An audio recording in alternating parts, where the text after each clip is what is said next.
Hello, I'm Tim Langston with Red Dog Bushcraft. Thanks for joining me for another video. Today I wanted to show you a new knife that I picked up while I was at the 2013 Pathfinder gathering.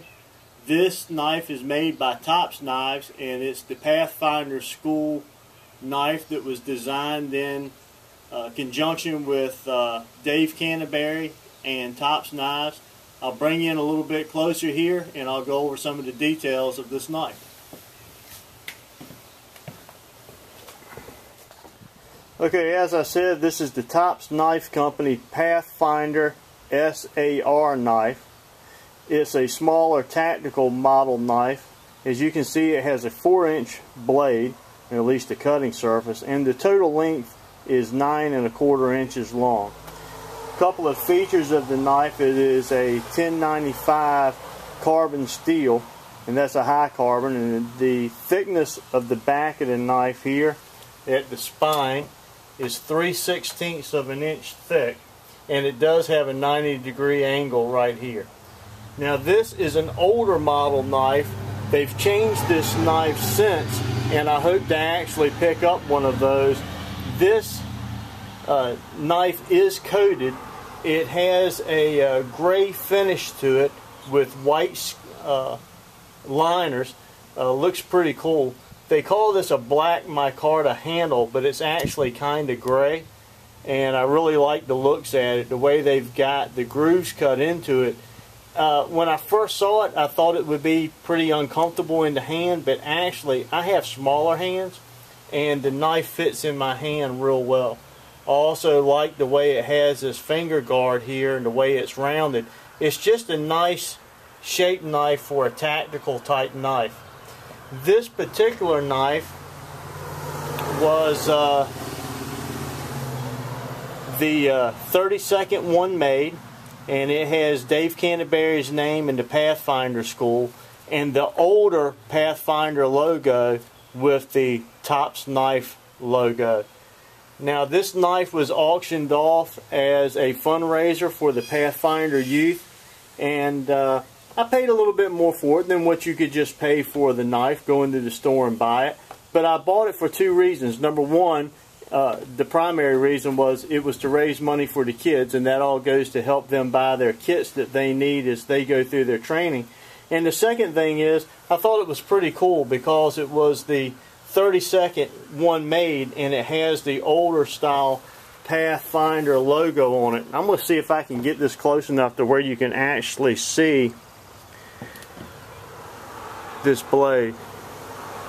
I had to move underneath the porch. It's threatening of rain this afternoon. Once again, I think we've had like 8 inches of rain since I've been back from the gathering, or while I was on my way home. So the rain is definitely becoming problemsome. But anyway, there you go.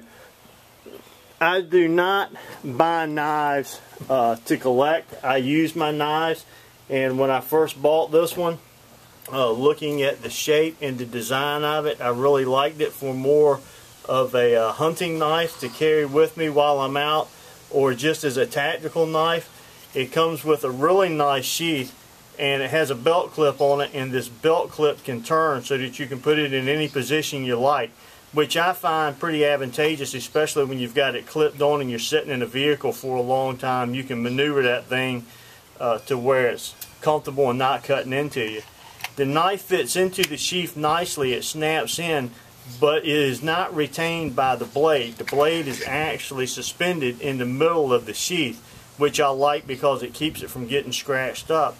It actually locks in right here, and it looks like it would be a hard draw, but I find that if I put my thumb right here on the back and just give it a slight push, that the knife actually pops forward and pops right out of the sheath with ease. All around, I tell you what, I really like this knife, and like I said, I do not buy knives to collect. But after I got this home and started looking at it and knowing that they no longer make it in this particular format anymore, I think I might have my first collecting knife. I may just hold on to this one. I have not cut with it, but if you know anything at all about Tops knives, that is not a concern in my book. The knives come incredibly sharp, and they're easy to maintain, and they just make some great products. Not too sure at this time if I'll be able to do a review on the function or not. Like I said, I just wanted to share with you one of the toys, I guess you would say, that I picked up while I was there. Having the older logo on it, and being the 38th one made. I think it was the 38th. Let me see here. Oh, I'm sorry, the 32nd one made. That adds a little bit more of the special value to it, to me anyway. So I may pick up one that is in the new style that has the non-coated blade, because I like non-coated blades anyway, and just hold on to this one and maybe pass it down to my son or something in the future. So anyway, thanks for joining me once again for this video. I'm Tim Langston with Red Dog Bushcraft. God bless. It's good to be home.